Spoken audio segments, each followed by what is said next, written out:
నమస్తే బీసీఎన్ న్యూస్తో మీ ముందున్నది ఆనంద్ రాజ్ కుమార్. ఈనాటి వార్తలను ముఖ్యాంశాలు. కాకినాడలో పోతులూరి వీరబ్రహ్మేంద్ర స్వామి ఆలయంలో సజీవ సమాధి ఆరాధనోత్సవం, పూజా కార్యక్రమాల్లో పెద్ద సంఖ్యలో పాల్గొన్న భక్తులు.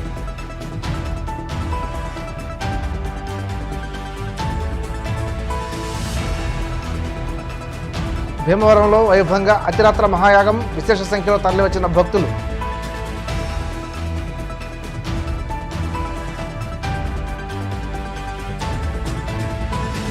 శ్రీ కాళహస్తీశ్వర దేవస్థానంలో గురు దక్షిణామూర్తికి ప్రత్యేక అభిషేకాలు, స్వామిని దర్శించుకుని తరించిపోయిన భక్తజనం.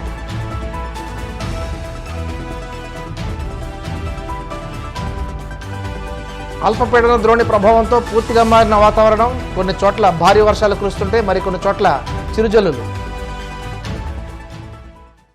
కాకినాడ సంత చెరువు వద్ద ఉన్న పోతులూరి వీరబ్రహ్మేంద్ర స్వామి ఆలయంలో పోతులూరి వీరబ్రహ్మేంద్ర స్వామి సజీవ సమాధి ఆరాధనోత్సవం ఘనంగా నిర్వహించారు. ఈ సందర్భంగా పోతులూరి వీరబ్రహ్మేంద్ర స్వామికి పంచామృతాభిషేకాలు, విశేష పూజలు ఆలయ అర్చకులు అలవరపు నాగేంద్రాచార్యులు శాస్త్రోక్తంగా జరిపించారు. నీలయ్య దంపతులు పీటలపై కూర్చుని స్వామివారి పూజా కార్యక్రమాలను భక్తి శ్రద్ధలతో జరిపించారు. స్వామివారి 331వ సజీవ సమాధి ఆరాధనోత్సవం సందర్భంగా జరిగిన పూజా కార్యక్రమాల్లో పెద్ద సంఖ్యలో భక్తులు పాల్గొని స్వామివారి తీర్థప్రసాదాలు స్వీకరించారు. ఈ సందర్భంగా ఆలయ కమిటీ అధ్యక్షులు అరటికట్ల రామ్మోహన్ రావు మాట్లాడుతూ ఆలయంలో ప్రతి ఏటా పోతులూరి వీరబ్రహ్మేంద్ర స్వామి సజీవ సమాధి దినోత్సవాన్ని ఘనంగా జరిపిస్తున్నట్లు వెల్లడించారు. ఈ కార్యక్రమంలో ఆలయ కమిటీ సభ్యులు, స్థానిక భక్తులు పాల్గొన్నారు.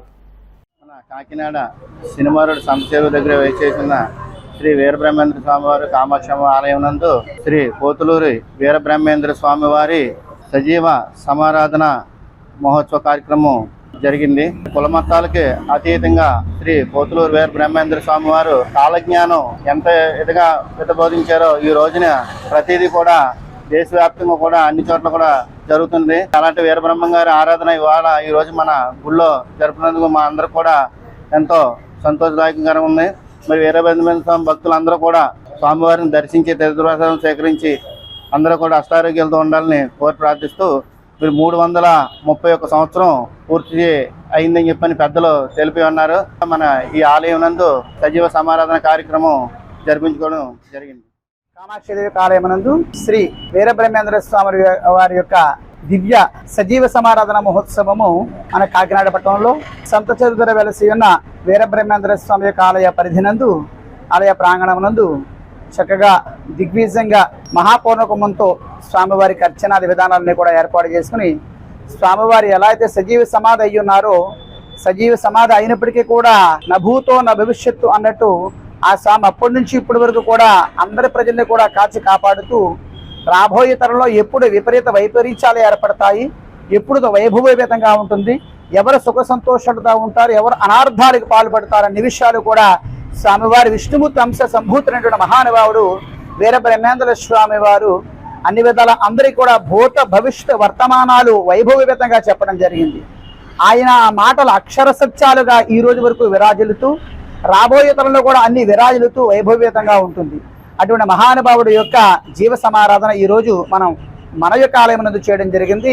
ఆ స్వామివారి సజీవ సమారాధన యొక్క మహోత్సవ సందర్భంలో 331వ సజీవ సమారాధన మహోత్సవము రాష్ట్ర నలుమూలలా, ప్రపంచ నలుమూలలా కూడా ఎవరి యొక్క ఆలయంలో వాళ్ళ శక్త్యానురీత్యా వైభవేతంగా కార్యక్రమాలు ఏర్పాటు చేసుకుంటూ కార్యక్రమాన్ని దిగ్విజయించి ఉన్నారు.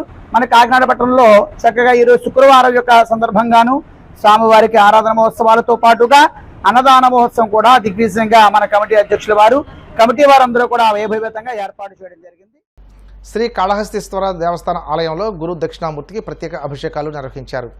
అభిషేకాల అనంతరం స్వామిని చక్కగా ముడిశనగలతో సుందరంగా అలంకరించి దీపదూప నైవేద్యం, అఖండ దీపారాధన నిర్వహించారు. స్వామికి హారతులు సమర్పించగా భక్తులు విశేషంగా పాల్గొని స్వామి ఆశీస్సులు అందుకున్నారు.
ప్రభుత్వ సలహాదారు సజ్జల రామకృష్ణారెడ్డిపై దేవినేని ఉమామహేశ్వరరావు తీవ్ర ఆగ్రహం వ్యక్తం చేశారు.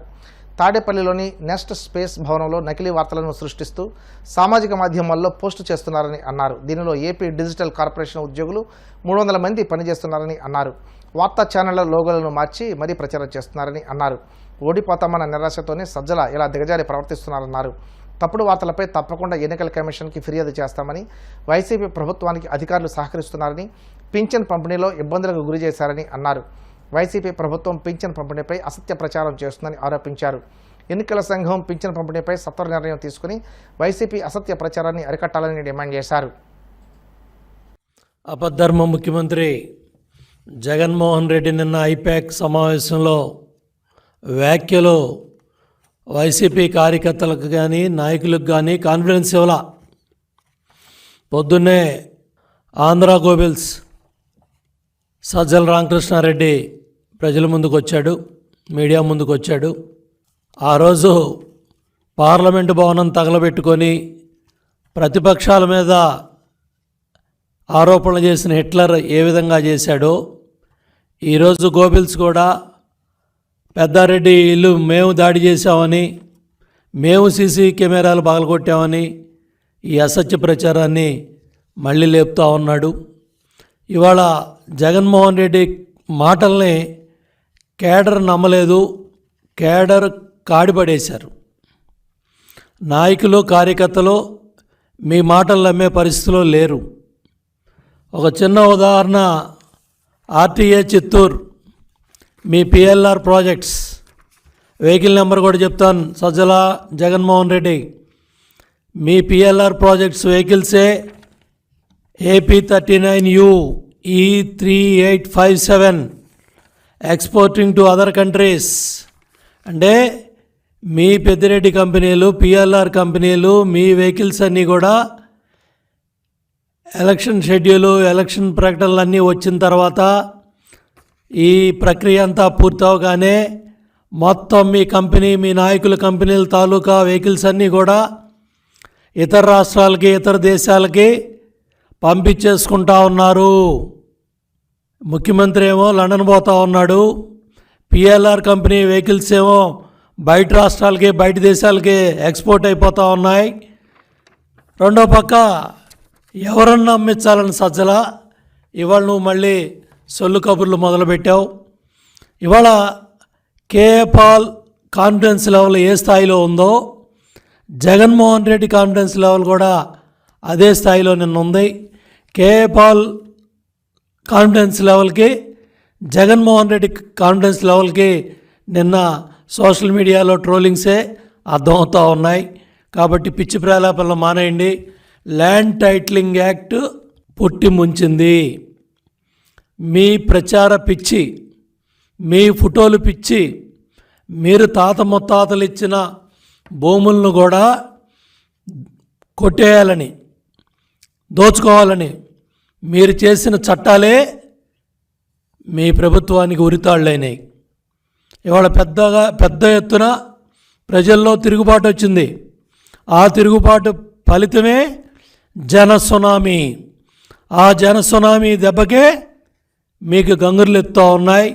రోజుకొకళ్ళు వచ్చి మీడియా ముందుకి మాట్లాడుతూ ఉన్నారు. నేను అడుగుతూ ఉన్నా, మొదటి క్యాబినెట్లో కానీ, రెండో క్యాబినెట్లో కానీ 40 మంది మంత్రులు ఒక్కడు కూడా ధైర్యంగా మీడియా ముందుకు వచ్చి మేం గెలుస్తామని మాట్లాడట్లేదు. 40 మంది మంత్రులు ఓడిపోతున్నారు. 5 ఏళ్ల పరిపాలనలో మీ మంత్రులు ఎవరైతే ఉన్నారో మొదటి క్యాబినెట్లో, రెండో క్యాబినెట్లో మంత్రులు ఎవడో కూడా మీడియా ముందుకు రావట్లా. మొత్తం ఎత్తిపోతున్నారు, మొత్తం ఓడిపోతున్నారు.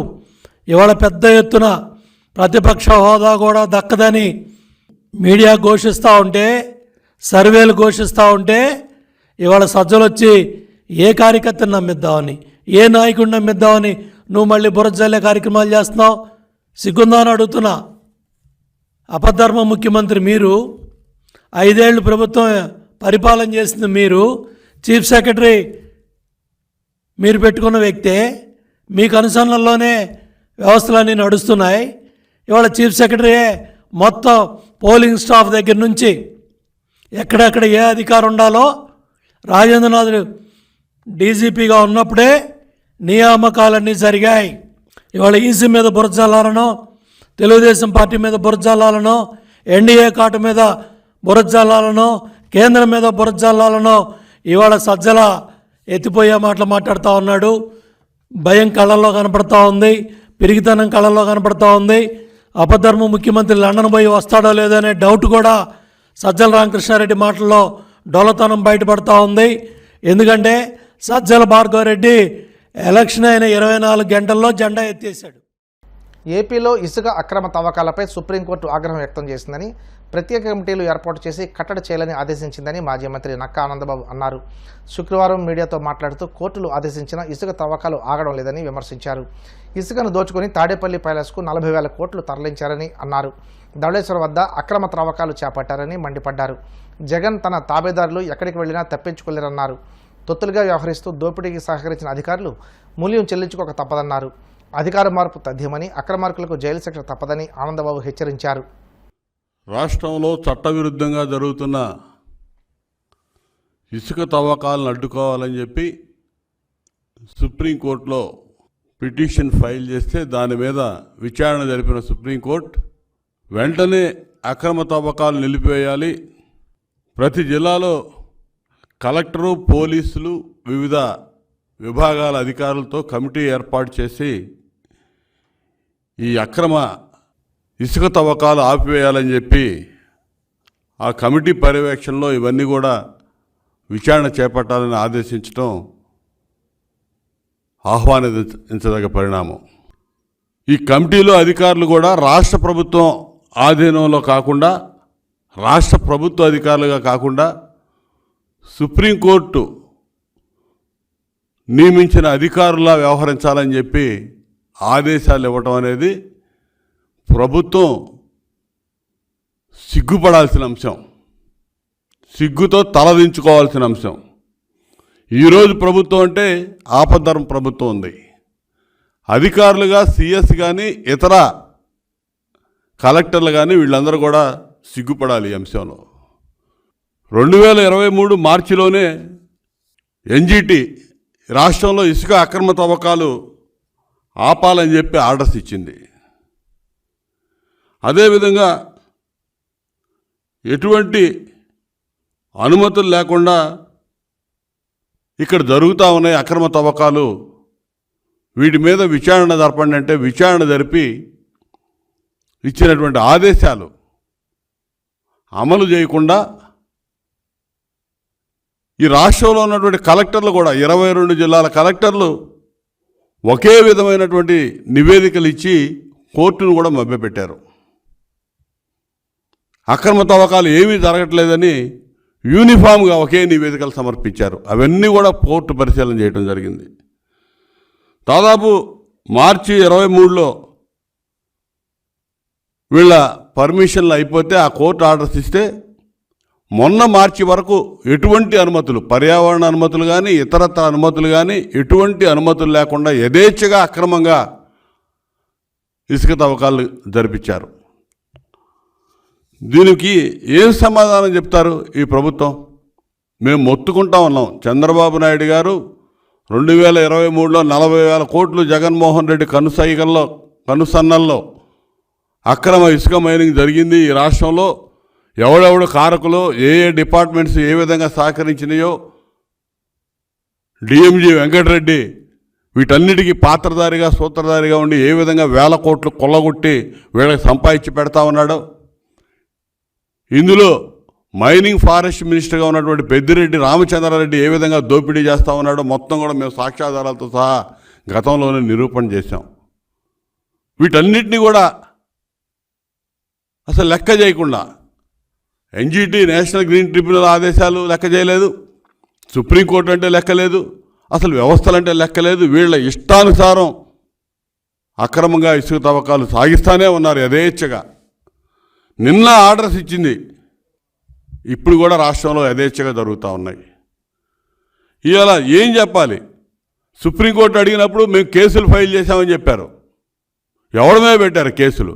ఏ కంపెనీ మీద పెట్టారు చెప్పాలి. డిఎంజీ చెప్పాలి సమాధానం. ఏ కంపెనీలు మీద పెట్టాడో, ఎవరి మీద పెట్టారో. ఎంఓఎఫ్సిసి అక్రమ తవ్వకాలు భారీ యంత్రాల సహాయంతో చేస్తూ ఉన్నారని చెప్పి రిపోర్ట్ సబ్మిట్ చేసింది. ఎటువంటి పర్మిషన్ లేకుండా వీళ్ళు చేస్తూ ఉన్నారని చెప్పి 2024 ఫిబ్రవరిలో మినిస్ట్రీ ఆఫ్ ఎన్విరాన్మెంటల్ ఫారెస్ట్ వీళ్ళు చెప్తే దాని మీద ఇంతవరకు చర్యలు లేవు. అసలు ఏం చెప్పినా సరే దున్నపోతు మీద వర్షం పడ్డ చందాన్ని వ్యవహరిస్తూ ఉన్నారు. అసలు చర్యలనే నిల్లు. అసలు దీనికి ఈరోజు సుప్రీంకోర్టు కూడా చెప్పిన దానికి అసలు ఏం చెప్తారో అర్థం కావట్లా. ఇప్పుడు వీళ్ళ పర్యవేక్షణ రాష్ట్ర ప్రభుత్వ పర్యవేక్షణ లేకుండా సుప్రీంకోర్టు పర్యవేక్షణలో జరపాలి రేపటి నుంచి. ఇప్పుడు కాసేపు ప్రకటనలు.